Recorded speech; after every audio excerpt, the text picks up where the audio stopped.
যাকে মানুষ ভিখারি ভেবে দয়া দেখাচ্ছিল সেই মেয়েটি দেশের সবচেয়ে বড় প্রাইভেট লিমিটেড কোম্পানির মালকিন বলে প্রমাণিত হল। তারপর যা হলো তা সবাইকে নাড়া দিয়ে দিল। তাহলে চলুন জেনে নিই পরের গল্পে কি হয়েছিল। কিন্তু তার আগে ভিডিওটি লাইক করুন, চ্যানেলটি সাবস্ক্রাইব করুন এবং কমেন্টে আপনার গ্রাম শহরের নাম অবশ্যই লিখুন, যাতে আমরা আপনাকে ধন্যবাদ জানাতে পারি। তাহলে চলুন গল্প শুরু করা যাক। অনন্যা মালহোত্রা নাম যতটা সুন্দর ছিল, জীবন ততটাই ভারী। দেশের পরিচিত ব্যবসায়ী মহিলা, মালহোত্রা গ্রুপ অফ ইন্ডাস্ট্রিজের একমাত্র মালকিন। অরবের কোম্পানি, শহরের সবচেয়ে দামি এলাকায় কাঁচের মতো চকচক করা বাংলো, প্রতি সকালে গাড়ির লাইন, প্রতি সন্ধ্যায় মিটিং আর ডিনার। কিন্তু এসবের মাঝে একটা জিনিস সবসময় অসম্পূর্ণ থেকে যেত, আপনজন। অনন্যা যখনই কোনো ঘরে ঢুকত, মানুষ দাঁড়িয়ে পড়ত। কেউ তাকে ম্যাডাম বলতো, কেউ ম্যাম, কেউ ম্যাডামজি, কিন্তু কেউ তাকে নিজের বলে ডাকত না। এই দিনগুলোতে তার বিয়ের কথা জোরে সরে চলছিল। রিশতে আসত বড় বাড়ি থেকে, উঁচু পৌঁছওয়ালাদের থেকে, কিন্তু প্রতিটি কথাবার্তার শেষ একই জায়গায় এসে থেমে যেত। দৌড়িতে কত দেবেন? বিয়ের পর কোম্পানিতে পার্টনারশিপ মিলবে তো? আমাদের ছেলেকে ডিরেক্টর বানিয়ে দিন। অনন্যা হাসতে থাকত। কিন্তু সেই হাসির পিছনে হৃদয় প্রতিদিন একটু একটু করে মরে যাচ্ছিল। এক সন্ধ্যায় ড্রয়িং রুমে বসে কিছু আত্মীয় তার বিয়ে নিয়ে আলোচনা করছিল। কেউ তার সম্পত্তির কথা বলছিল, কেউ শেয়ার মার্কেটের, কেউ তার গাড়ি আর বাংলোর। তখন কেউ একজন হেসে বলল, ভাগ্যবতী মেয়ে, টাকায় টাকা। অনন্যার হৃদয় জোরে ধক করে উঠল।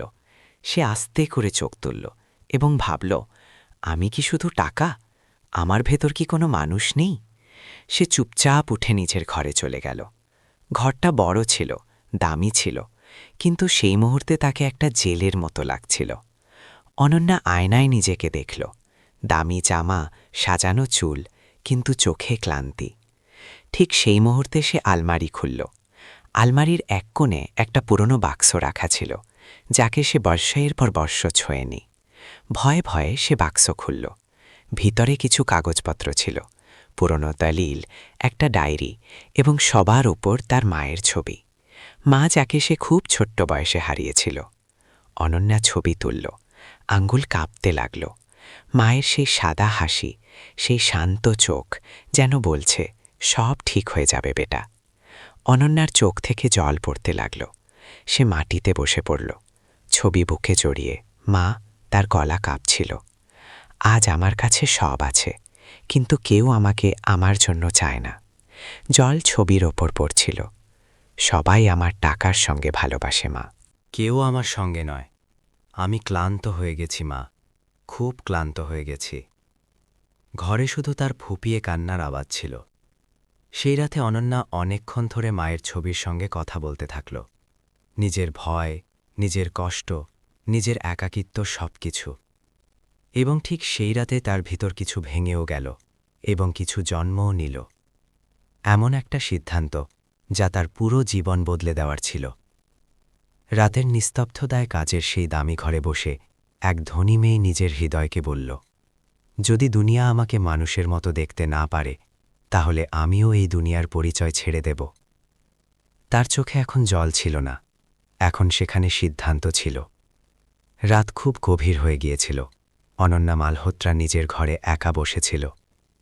জানালার বাইরে শহরের আলো জ্বলছিল, কিন্তু তার ভিতর সবকিছু অন্ধকার ছিল।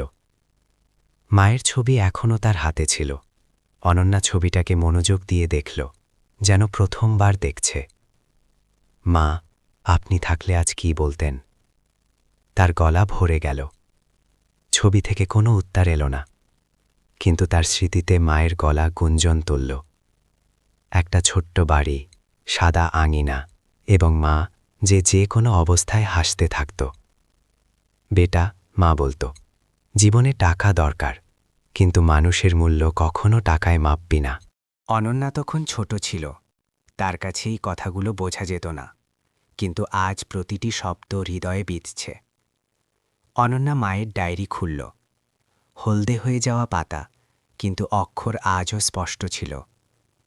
এক জায়গায় মা লিখেছিল, যদি আমার মেয়ে কখনো খুব ধনী হয়, তাহলে আমি চাই সে প্রথমে মানুষ হোক। অনন্যার চোখ বন্ধ হয়ে গেল। মা, সে গভীর শ্বাস নিল। আমি ধনী তো হয়ে গেছি, কিন্তু মানুষ হওয়ায় হয়তো পিছিয়ে রয়ে গেছি। সে উঠল, ঘরের চারপাশে চোখ বোলাল। দামি আসবাব, ডিজাইনার পর্দা, মূল্যবান পেন্টিং, সব কিছু ছিল, কিন্তু সব কিছু অপরিচিত। অনন্যা আলমারি খুলল। একদিকে দামি জামা ঝুলছিল, রেশমি শাড়ি, ব্র্যান্ডেড ড্রেস, হিরে জহরত। অন্যদিকে একটা পুরনো কটনের শাড়ি এবং সাধারণ সালোয়ার স্যুট, যা হয়তো মায়ের ছিল। সে সেটাই তুলল। কাপড় পুরনো ছিল, কিন্তু তাতে এক অদ্ভুত উষ্ণতা ছিল। অনন্যা নিজের দামি জামা খুলল, আয়নার সামনে দাঁড়াল। এখন সেখানে কোনো ব্যবসায়িক আইকন দাঁড়িয়েছিল না, সেখানে শুধু এক ক্লান্ত মেয়ে ছিল। সে সাধারণ জামা পরল, চুল আলগা করে বাঁধল, মুখ থেকে মেকআপ ধুয়ে ফেলল। এখন সে সাধারণ মানুষের মতো লাগছিল। অনন্যা গয়নার বাক্স খুলল। এক মুহূর্তের জন্য হাত থেমে গেল, তারপর সে বাক্স বন্ধ করে দিল। এগুলোর এখন দরকার নেই, সে নিজেকে বলল। রাত প্রায় 3 বাজে ছিল। পুরো বাংলো ঘুমিয়েছিল, চাকর, সিকিউরিটি, ড্রাইভার সবাই। অনন্যা একটা ছোট্ট ব্যাগ তুলল। তাতে শুধু অল্প টাকা, মায়ের ছবি এবং একটা পুরনো ডায়েরি রাখল। কাউকে কিছু না বলে, কোনো শব্দ না করে সে বাইরে বেরিয়ে গেল স্টেশনের কাছে। ভোর হওয়ার আগেই সে রেলওয়ে স্টেশনের কাছে পৌঁছে গিয়েছিল। সেখানে অদ্ভুত হইচই ছিল। কেউ ঘুমাচ্ছিল, কেউ জেগেছিল, কেউ কোথাও যাওয়ার প্রস্তুতিতে ছিল। অনন্যা এক কোণে গিয়ে বসে পড়ল। মাটি ঠান্ডা ছিল, হাওয়ায় অদ্ভুত নম্রতা ছিল। কিছুক্ষণ পর মানুষ তাকে দেখতে লাগল। কেউ থেমে জিজ্ঞাসা করত কিছু লাগবে, কেউ চুপচাপ রুটি রেখে যেত, কেউ 2-4টে কয়েন দিয়ে যেত। অনন্যা সবার মুখ দেখতে থাকত। কিছু মুখে দয়া ছিল, কিছুতে উদাসীনতা এবং কিছুতে মজা। এক মহিলা পাশ দিয়ে যাওয়ার সময় বলল, এত ভালো লাগছ, কাজ করতে পারো, ভিক মাংছ কেন? অনন্যা কিছু বলল না। তার ঠোঁট চুপ ছিল, কিন্তু হৃদয় প্রশ্নে ভরা ছিল। এটাই কি সেই দুনিয়া মা, যেখানে মানুষের মূল্য অবস্থা থেকে নির্ধারিত হয়? সে সেখানেই বসে রইল, চুপ, নিঃশব্দে, নিজের সিদ্ধান্তের সঙ্গে। তার জানা ছিল না যে ঠিক এখান থেকেই তার জীবনের সবচেয়ে সত্যি গল্প শুরু হতে চলেছে। স্টেশনের বাইরে সকাল ধীরে ধীরে ছড়িয়ে পড়ছিল। ট্রেনের সিটি, চায়ের ডাক, দৌড়ে যাওয়া মানুষ, সবকিছু নিজের নিজের জীবনে ব্যস্ত ছিল। এবং সেই ভিড়ের কিনারায় মাটিতে বসেছিল অনন্যা। এখন মানুষ তাকে ধনী মেয়ে বলে দেখত না, শুধু এক ভিখারিনী ভাবত। কিছু মানুষ পাশ দিয়ে যাওয়ার সময় কয়েন ছুঁড়ে দিত, কিছু খাবারের প্যাকেট রেখে যেত। অনন্যা প্রতিটি হাত দেখত। কোনো হাত দয়ায় ভরা ছিল, কোনোটা বাধ্য হয়ে এবং কোনোটা শুধু দেখানোর জন্য। কিন্তু কিছু মুখ এমনও ছিল যারা তাকে দেখে হাসত, ফিসফিস করত, নাটক করছে হবে। আজকাল এমন লোক অনেক হয়ে গেছে। সেই শব্দগুলোতে অনন্যার হৃদয় ব্যথা পেত, কিন্তু সে চুপ থাকত। তার বলার ছিল না, তার দেখার ছিল দুনিয়াকে, মানুষকে এবং মানবতাকে। দুপুরের কাছাকাছি পাশেই একটা ছোট্ট ঠেলা লাগত। সেই ঠেলায় পাঁপড়, অল্প চাট এবং সস্তা নাস্তা পাওয়া যেত। ঠেলাওয়ালা ছেলেটা প্রায় 25-26 বছরের, সাধারণ জামা, ক্লান্ত মুখ, কিন্তু চোখে সরলতা। তার নাম ছিল আরাফ। আরাফ প্রতিদিনের মতো নিজের কাজ করছিল, ভিড় দেখত, গ্রাহকদের ডাকত, এবং সঙ্গে সেই কোণে বসা মেয়েটার উপরও তার চোখ পড়ে যেত। প্রথম দিন সে কিছু বলেনি। সন্ধ্যা নামতে লাগল, ভিড় কমল, ঠেলা গোটানো শুরু হলো। আরাফ নিজের ঠেলা থেকে একটা পাঁপড় তুলল, অল্প নুন লাগালো এবং চুপচাপ অনন্যার কাছে এসে রেখে দিল। খেয়ে নাও, শুধু এটুকু বলল। অনন্যা তার দিকে তাকালো, কিছু বলার চেষ্টা করল, কিন্তু শব্দ বেরোল না। সে পাঁপড় হাতে নিল। এটা কোনো দামি খাবার ছিল না। কিন্তু সেই মুহূর্তে তাকে সবচেয়ে মূল্যবান জিনিস লাগল। পরের দিনও তেমনই ছিল। মানুষ এলো, মানুষ গেল, কেউ খাবার দিল, কেউ তা না। একটা মেয়ে যে পাশের হোটেলে কাজ করত থেমে বলল, এত ভালো লাগছ, কোথাও কাজ করে নাও, এভাবে ভিক মাংলে কি পাবে? অনন্যা তার চোখে তাকালো, কিন্তু আবার মাথা নিচু করে নিল। সে এখনও বলার জন্য প্রস্তুত ছিল না। সন্ধ্যা হলো, আরাব আবার এলো। এবার সে রুটি এবং অল্প তরকারি দিল। ঠান্ডা বাড়ছে, সে শুধু এটুকু বলল। অনন্যা খাবার নিল, তার চোখ ভরে এলো। কেউ আজ তার কাছে জিজ্ঞাসা করেনি যে সে কে, কেন এখানে বা কখন যাবে। শুধু মানুষ ভেবে খাবার দিয়েছে। দিন কাটতে লাগল। এটা এক অদ্ভুত সম্পর্ক ছিল, না কোনো প্রশ্ন, না কোনো উত্তর, না কোনো প্রতিশ্রুতি। আরব প্রতিদিন কিছু না কিছু খাবার দিয়ে যেত এবং অনন্যা প্রতিদিন তাকে ধন্যবাদ না বলে শুধু তার দিকে তাকিয়ে থাকত। তার চোখে এখন ভয় কম ছিল এবং একটা ভরসা উঠে আসছিল। অনন্যা মনে মনে ভাবত, হয়তো এটাই সেই ভালোবাসা, মা যাতে কোনো শর্ত থাকে না। এক সন্ধ্যায় আরব অল্প অস্থির লাগছিল। ঠেলায় গ্রাহক কম ছিল, মুখ বিবর্ণ ছিল। অনন্যা এসব দূর থেকে দেখছিল। সে চাইলেও কিছু জিজ্ঞাসা করতে পারেনি। রাতে যখন সবাই চলে গেল, স্টেশন শান্ত হয়ে গেল। আরব নিজের ঠেলা গোটাচ্ছিল। অনন্যা প্রথমবার আস্তে করে জিজ্ঞাসা করল, সব ঠিক আছে? আরব তার দিকে তাকালো, অল্প চমকে উঠল। তারপর হালকা হাসির সঙ্গে বলল, হ্যাঁ, সব ঠিক আছে। কিন্তু তার চোখ মিথ্যে বলছিল। অনন্যা বুঝে গেল গল্প এখনও অসম্পূর্ণ এবং হয়তো এখন তার চুপ থাকাও বেশি দেরি টিকবে না। পরের সকালটা কিছু আলাদা ছিল। আরবের মুখে আজ সেই সরলতা ছিল না যা প্রতিদিন থাকত। চোখের নিচে হালকা ক্লান্তি এবং কপালে চিন্তার রেখা। অনন্যা এসব দূর থেকে দেখছিল। ঠেলা লাগানো ছিল, কিন্তু গ্রাহকদের ডাকার গলায় এখন আগের মতো জোর ছিল না। দুপুরের কাছে এক মধ্যবয়সী লোক এলো। মোটা চেন, ভারী গলা এবং চোখে অহংকার। সে ছিল মুন্না শেঠ। কিরে আরফ, সে ঠেলার কাছে দাঁড়িয়ে বলল, আজ টাকা দিসনি? আরফ মাথা নিচু করে নিল। শেঠজি, অল্পদিনের মোহলত দিয়ে দিন, আম্মার তবিয়ত খারাপ ছিল, চিকিৎসায় সব খরচ হয়ে গেছে। শেঠ হো হো করে হাসল। মা অসুস্থ ছিল তো ধার কেন নিলি? এখন কি আমার অসুস্থ হওয়ার পালা? আরফের ঠোঁট কাঁপল। শেঠজি, 2 দিন, শুধু 2 দিন দিয়ে দিন, আমি সব ফিরিয়ে দেব। শেঠের চোখ কঠিন হয়ে গেল। 2 দিনে টাকা না এলে তোর এই ঠেলা আমার, এবং মনে রাখ, তোর রোজগারও। এই কথা বলে শেঠ চলে গেল। অনন্যার হৃদয় জোরে ধক করে উঠল। সে প্রথমবার অনুভব করল, গরিবই শুধু টাকার নয়, গরিবই হল অসহায় হওয়ার। সন্ধ্যা নামতে লাগল, ঠেলা বন্ধ হতে লাগল, ভিড় কমে গেল। আরব একা বসেছিল। ঠেলার কাছেই অনন্যা সাহস জড়ো করে তার কাছে গেল। তুমি মিথ্যে বলেছিলে, সে আস্তে করে বলল। সব ঠিক নয়। আরব তার দিকে তাকালো, কিছুক্ষণ চুপ থাকল। তারপর যেন ভেঙে পড়ল। আমার মা। তার গলা ভারী হয়ে গেল। হঠাৎ খুব অসুস্থ হয়ে পড়েছিল, হাসপাতালে নিয়ে যেতে হয়েছিল। সে মাটির দিকে তাকাতে লাগল। আমার কাছে এত টাকা ছিল না, শেঠের কাছে ধার নিয়েছিলাম। এখন দোকানও ঠিকমতো চলছে না, তাই টাকা ফেরত দিতে পারছি না। অনন্যা চুপচাপ শুনতে থাকল। যদি ঠেলা চলে যায়? আরব গভীর শ্বাস নিল। তাহলে সব শেষ। কিছুক্ষণ দুজনে চুপ করে রইল। তারপর অনন্যা বলল, আমি সাহায্য করতে পারি। আরব চমকে তার দিকে তাকালো। তারপর হালকা হাসি এলো। না, সে মাথা নাড়ল।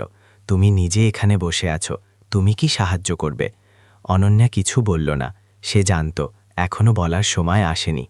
পরের দিন সকাল থেকেই আরব অস্থির ছিল। প্রতিটি আওয়াজে চমকে উঠত। দুপুরের কাছে মুন্না শেঠ ফিরে এলো। এবার একা নয়, তার সঙ্গে 2-3 গুন্ডা ছিল। সময় পূর্ণ, শেঠ ঠান্ডা গলায় বলল। টাকা। আরব হাত জড়ল। শেঠজি, অল্প আর সময়। এক গুন্ডা ঠেলা ধরল। এখন সময় নেই, শেঠ বলল। ঠেলা তুলো। আরব প্রায় কেঁদে ফেলল। নিয়ে যাবেন না, সে গিরগির করে বলল। এটাই আমার রোজগার। শেঠ হেসে বলল, তাহলে টাকা দিয়ে দিত। অনন্যা এসব দেখছিল। এখন তার চোখে ভয় ছিল না, এখন সেখানে সিদ্ধান্ত ছিল। সে উঠল, আস্তে আস্তে শেঠের সামনে দাঁড়াল। তার কত টাকা? সে শান্ত গলায় জিজ্ঞাসা করল। শেঠ তাকে উপর থেকে নিচ দেখল। তুই কে? টাকা দিতে হলে আমার সঙ্গে আসতে হবে। অনন্যা কিছু না বলে নিজের ছোট্ট ব্যাগ থেকে একটা ফোন বের করল, একটা নাম্বার ডায়াল করল। শুধু এটুকু বলল, হ্যাঁ, স্টেশনের কাছে, এখুনি। শেঠ হাসল, নাটক করিস না। কিন্তু 5 মিনিটও পার হয়নি যে স্টেশনের বাইরে 3টে কালো লাক্সারি গাড়ি এসে থামল। গুন্ডাদের মুখ উড়ে গেল। গাড়ি থেকে স্যুট পরা লোক নামল এবং পাদের পিছনে বডিগার্ড, হাতে ব্রিফকেস। তারা সোজা অনন্যার কাছে এলো। ম্যাডাম, একজন ঝুঁকে বলল, কত টাকা দিতে হবে? আরব হতবাক হয়ে গেল। শেঠের গলা কাঁপতে লাগল। অনন্যা শেঠের দিকে তাকালো। বলো, সে ঠান্ডা গলায় বলল। কত? স্টেশনের বাইরে হঠাৎ পরিবেশ বদলে গিয়েছিল।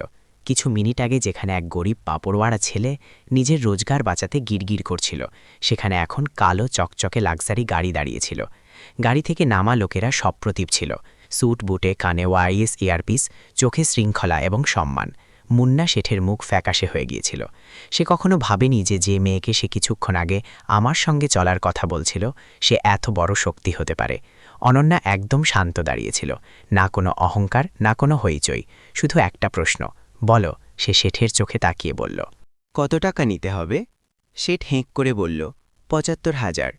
অনন্যা না দুবার না বলে পিছনে দাঁড়ানো লোকের দিকে তাকালো। দিয়ে দাও। একটা ব্রিফকেস খুলল, নোটের গোছা বাইরে বেরোল। অনন্যা টাকা শেঠের দিকে ছুঁড়ে দিল। গুনে নাও। তার গলা ঠান্ডা ছিল। এবং এখান থেকে চলে যাও। শেঠ কাপা হাতে টাকা তুলল। এখন তার জিভে না শক্তি ছিল, না অহংকার। সে কিছু না বলে নিজের গুন্ডাদের সঙ্গে সেখান থেকে চলে গেল। স্টেশনের বাইরে দাঁড়ানো লোকেরা অবাক হয়ে এসব দেখছিল, কিন্তু সবচেয়ে বেশি অবাক ছিল আরব। সে অনন্যাকে দেখছিল, যেন প্রথমবার দেখছে। তার চোখে প্রশ্ন ছিল, ভয় ছিল এবং অল্প ব্যথাও। তুমি? তার গলা থেমে গেল। তুমি কে? অনন্যা একটা গভীর শ্বাস নিল। এতদিনের চুপ এখন ভাঙতে চলেছে। আমার নাম অনন্যা, সে বলল, এবং আমি মালহোত্রা গ্রুপের মালকিন। আরবের মুখ স্তব্ধ হয়ে গেল। কি এসব? এই জীবন, এই ভিক? অনন্যা তার কথা কেটে দিল। এটা নাটক ছিল না, সে শান্ত গলায় বলল। এটা আমার খোঁজ ছিল। আরব কিছু বলতে পারল না। অনন্যা আরও বলল, আমার কাছে সব ছিল, টাকা, নাম, শক্তি, কিন্তু কেউ আমাকে আমার জন্য চাইত না। সে স্টেশনের ভিড়ের দিকে তাকালো। এখানে বসে আমি মানুষদের দেখেছি, বুঝেছি এবং চিনেছি। তারপর তার চোখ আরবের ওপর থামল। এবং তোমাকেও। আরব মাথা নিচু করে নিল। আমি তো শুধু মানুষ ভেবে খাবার দিয়েছিলাম। সে বলল, আমার জানা ছিল না তুমি কে। অনন্যার ঠোঁটে হালকা হাসি এলো। তাই সে বলল, আমি তোমাকে বিয়ে করতে চাই। আরব চমকে উঠল। না, সে তৎক্ষণাৎ বলল, এটা হতে পারে না। অনন্যা তার দিকে তাকালো। কেন? আরবের গলায় আত্মসম্মান ছিল। কারণ আমি তোমার সাহায্য মানবতা থেকে করেছিলাম, কোনো লোভ থেকে নয়, এবং আমি তোমার দুনিয়ার যোগ্য নয়। কিছু মুহূর্ত চুপ। তারপর অনন্যা বলল, আমি চাই তুমি নিজের জোরে এগিয়ে যাও, আমি তোমার সাহায্য করব, কিন্তু বিয়ে তখন হবে যখন তুমি নিজেকে আমার সমান ভাববে। আরব তার চোখে তাকালো। প্রথমবার তাকে সেখানে টাকা দেখালো না, সম্মান দেখালো। সে আস্তে করে বলল, ঠিক আছে, যখন আমি নিজের পায়ে দাঁড়াবো তখন তোমার কাছে আসব। অনন্যা মাথা নাড়ল, আমার অপেক্ষা থাকবে। সেই রাতে এক ভিখারিনী নিজের আসল পরিচয় ছাড়েনি, বরং এক মানুষকে নিজের উপর ভরসা দেওয়া শিখিয়ে দিয়েছে। অনন্যা প্রতিশ্রুতি রেখেছে। সে আরবকে কোনো শর্টকাট দেয়নি, কোনো বড় নাম দেয়নি, কোনো পরিচয় ধার দেয়নি, শুধু একটা সুযোগ দিয়েছে।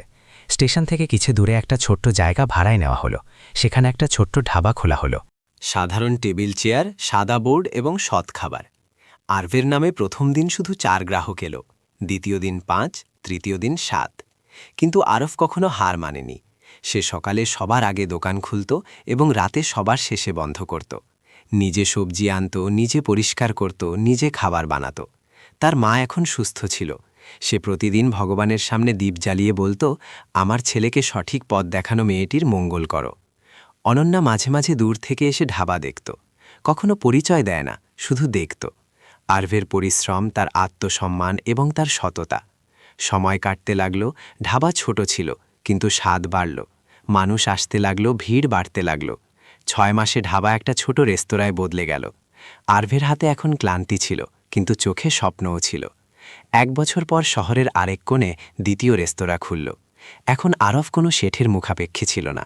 সে নিজে অন্যদের চাকরি দিতে শুরু করল। এক সন্ধ্যায় আরব রেস্তোরাঁ তাড়াতাড়ি বন্ধ করল।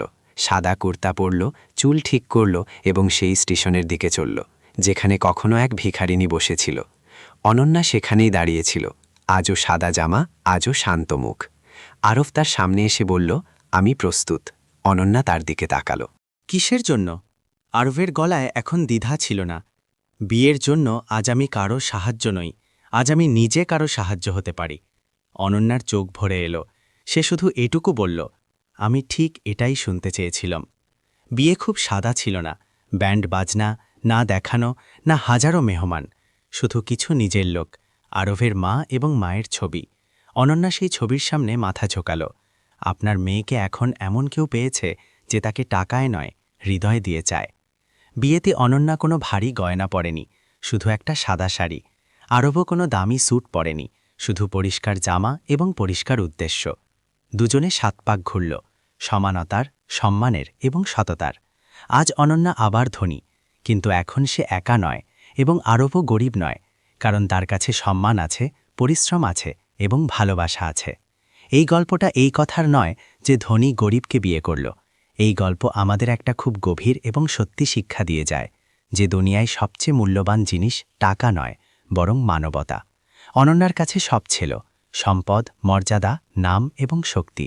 কিন্তু তার কাছে যা ছিল না তা ছিল নিঃস্বার্থ ভালোবাসা। যে সমাজে সে থাকত সেখানে মানুষ তার হৃদয় নয়, তার ব্যাংক ব্যালেন্স দেখত। এটাই কারণ ছিল যে সে ধনিত্বের হইচয়েতেও একা ছিল। অন্যদিকে আরফ ছিল, যার কাছে না টাকা ছিল না পৌঁছ, কিন্তু তার কাছে ছিল হৃদয়। সে সাহায্য করত প্রশ্ন না করে, এটা না জেনে যে সামনের লোকটাকে। এই গল্প শেখায় যে যারা কঠিন সময় আপনার পাশে দাঁড়ায় তারাই আসল আপনজন। সত্যি ভালোবাসা দেখানো এবং শর্তের ওপর টিকে থাকে না। আত্মসম্মানের সঙ্গে করা পরিশ্রম কখনো কারো মুখাপেক্ষী হয় না। আরফ প্রমাণ করেছে যে যদি মানুষের মধ্যে সততা এবং পরিশ্রম থাকে তাহলে অবস্থা যত কঠিনই হোক না কেন সে নিজের পরিচয় নিজে তৈরি করতে পারে। এবং অনন্যা এটা দেখিয়েছে যে মাঝে মাঝে জীবনের সঠিক সম্পর্ক পেতে আমাদের উচ্চতা নয়, নিজের অহংকার ছাড়তে হয়। এই গল্প আমাদের এটাও শেখায় যে বিয়ে বা সম্পর্ক সমানতা থেকে চলে, যেখানে কেউ ছোট বা বড় নয়, শুধু দুটি মানুষ থাকে যারা একে অপরের সম্মান করে। এখন আপনাদের কাছে একটা প্রশ্ন, আপনি এই ভিডিওটা কোন শহর থেকে দেখছেন? কমেন্ট করে অবশ্যই জানাবেন। যদি এই গল্প আপনার হৃদয় ছুঁয়ে থাকে তাহলে ভিডিওটি লাইক অবশ্যই করবেন এবং আমাদের চ্যানেলটি সাবস্ক্রাইব করুন, যাতে এমনই আবেগপূর্ণ এবং সত্যি গল্প আমরা সবার আগে আপনাদের কাছে পৌঁছে দিতে পারি। ততক্ষণের জন্য ধন্যবাদ।